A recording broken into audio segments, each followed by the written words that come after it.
Blake Lively, the stoop star who keeps delivering lies, misrepresentation, and toxicity, continues to fuel the "it ends with us" saga. Honestly, I thank her for it. This drama clearly isn't taking a holiday break, and neither am I. Hello, my friend. It's Paris, the queen of all media, the original influencer and still your #1 source for everything surrounding the "it ends with us" controversy. As previously reported, Team Lively filed yet another motion for sanctions, this time targeting the Wayfarer and Baldoni attorneys. They claimed the lawyers behaved inappropriately during depositions, accusing them of delay tactics, improper objections, and even questioning that Blake Lively believes crossed personal boundaries. But now, Team Wayfarer has officially responded and they're setting the record straight. The so-called mistress of misrepresentation, surrounded by like-minded lawyers, is once again being called out. According to Kevin Fritz, who is clearly billing overtime, these accusations simply don't hold up. In a formal response addressed to Judge Lyman, Fritz writes on behalf of Wayfarer Studios LLC, Justin Baldoni, Jamie Heath,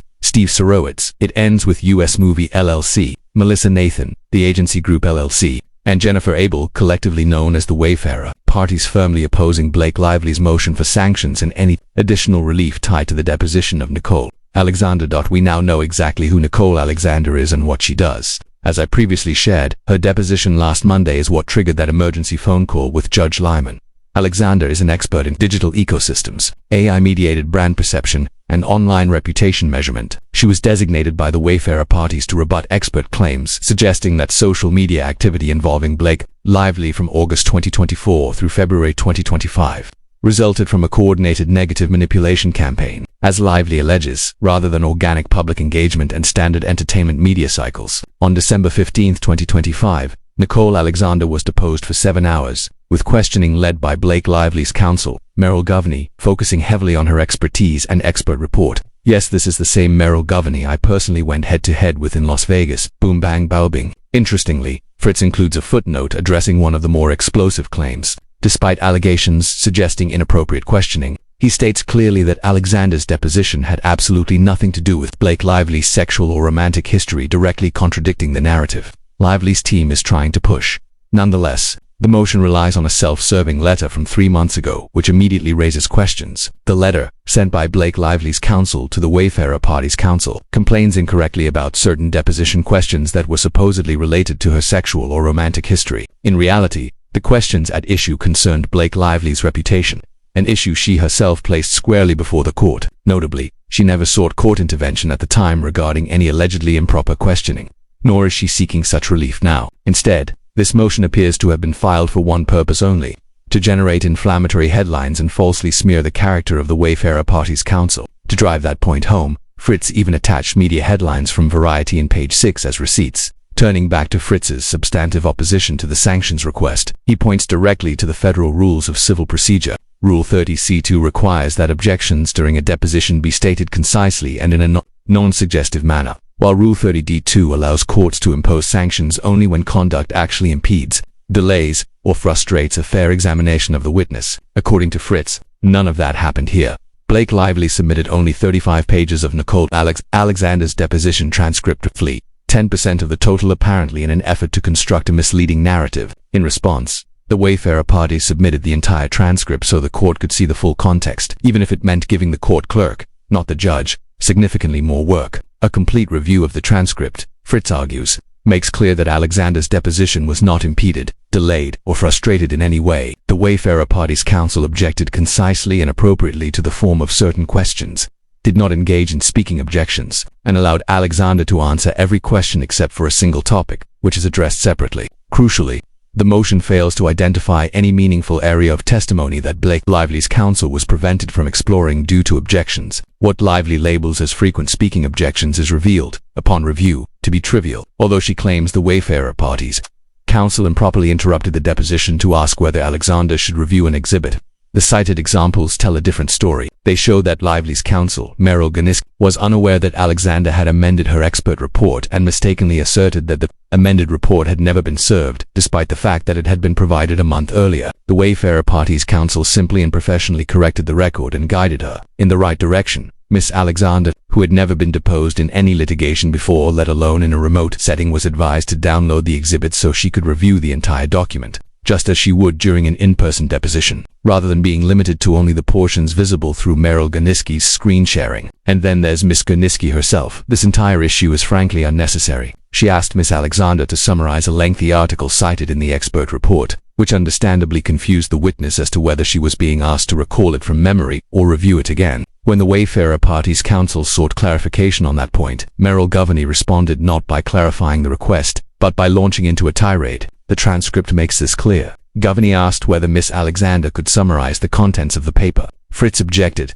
and the witness explained she could not do so offhand. Fritz then asked whether counsel wanted the witness to read the entire article. Governey said no, insisting that Alexander should already know it because she cited it multiple times in her report. Fritz again clarified whether the witness should read it first, and Governey again said no. When Alexander was finally able to respond, she offered a concise explanation, stating that the article focused on coordinated networks and the tools used by the authors to identify them. When Governey pressed for specific tools named in the article, Alexander stated she did not recall them offhand. Further questions followed about definitions of coordinated behavior on social media, to which Alexander explained she would need to reread the paper. At that point, Governey abruptly ended the line of questioning. To be fair, and I like to be honest, this was actually a smart line of questioning from Meryl. It was well thought out and strategically sound. Credit where it's due. Returning to Fritz's opposition to the sanctions request, he notes that during one exchange cited in the motion, Miss Gurniski interrupted a witness who was clearly confused by the questioning. The Wayfarer party's counsel simply suggested that Gurniski listened to the witness so the questions could be properly clarified. Fritz also points out a critical omission at the start of the deposition. Gurniski failed to provide the standard instruction that, if the witness did not understand a question, she should say so and counsel would rephrase it. As for Blake Lively's criticism that Miss Alexander was occasionally instructed to answer again, Fritz makes clear that such direction is not improper under deposition rules. And honestly, this is why I love reading every filing, because buried in each one are little gems that completely undercut the narrative being pushed. Examples of truly improper speaking objections, Fritz notes, can be found not in this deposition at all, but in those made by Blake Lively's counsel Ezra Hudson during the deposition of non-party Jenny Slate. Naturally, that raises questions I want to know more, and I need to know more, but unfortunately, the excerpts from Jenny Slate's deposition were filed under seal. Convenient, Fritz goes on to point out. Another basic procedural failure. Miss Governey never instructed Miss Alexander at the outset of the deposition that she could request a break, which is standard practice. Despite that, Blake Lively inexplicably took issue with a simple suggestion made after 2 hours of questioning that Miss Alexander and the stenographer be given a break. When Miss Alexander's counsel formally requested that break, Miss Governey proceeded to ask yet another question and then attempted to use the claim of a pending question as a reason to deny the break altogether. That argument collapsed when the stenographer confirmed that no question had, in fact, been pending. Overall, the questioning of Miss Alexander proceeded relatively smoothly, particularly after counsel conferred with the court during a break. Crucially, Blake Lively failed to demonstrate that the deposition was impeded, delayed, or frustrated in any meaningful or substantive way.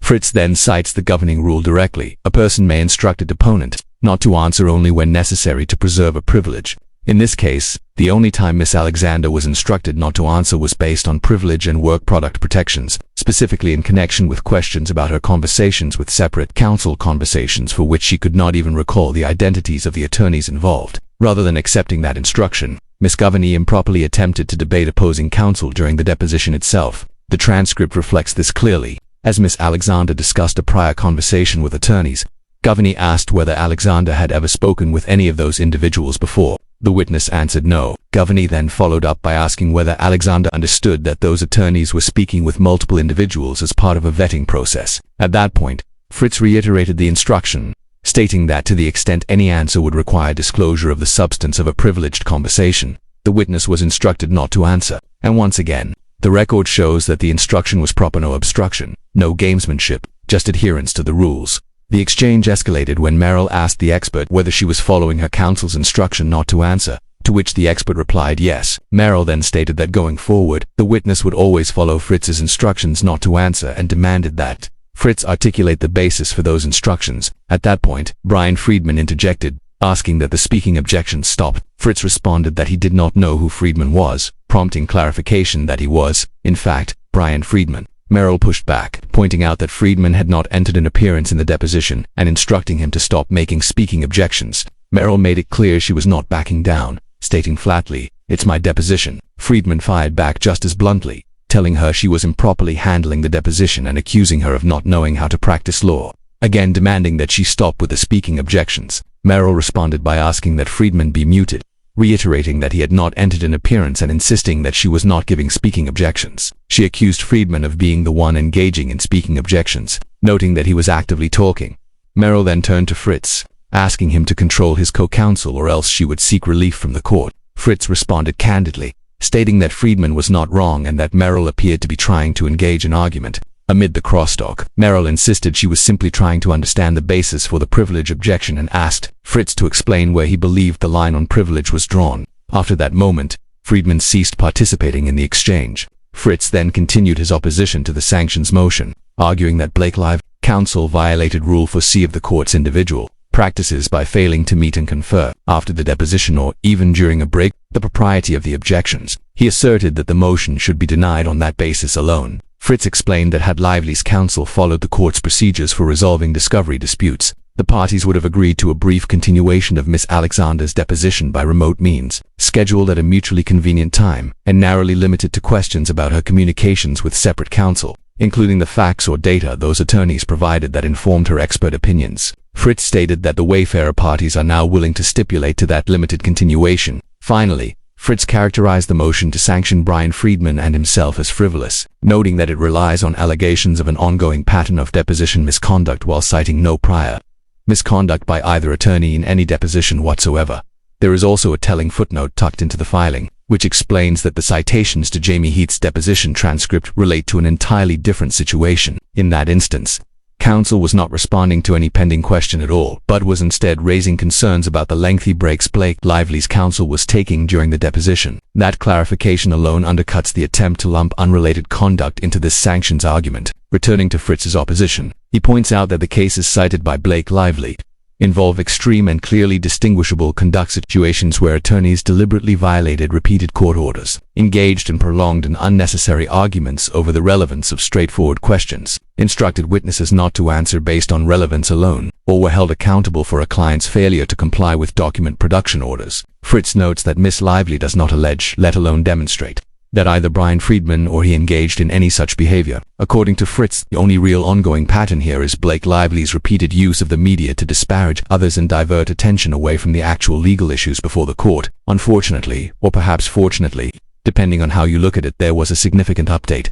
Before this video could even be published, the judge has now spoken, and this is a breaking development worth staying for. Judge Lyman issued an order denying the 1132 letter motion to compel and denying the 1133 letter motion to compel. The motion for sanctions was denied, except to a very limited extent. Specifically, Brian Friedman was admonished for his conduct and comments during the deposition, as reflected in the transcript, and warned that any similar conduct in the future could result in sanctions. In other words, a clear slap on the wrist but nothing more. Finally, by agreement of the parties, counsel for Blake Lively will be permitted to conduct an additional remote deposition of Miss Alexander, limited to 1 hour and narrowly confined to questions regarding her communications with separate counsel. To the extent that the witness invokes a privilege, counsel is permitted to inquire into and test the basis for that assertion of privilege, and counsel may also explore matters expressly excluded from attorney work product protection under Federal Rule of Civil Procedure 26b4c. The court further ordered that this additional deposition must be conducted at a mutually convenient time for both the parties and the witness,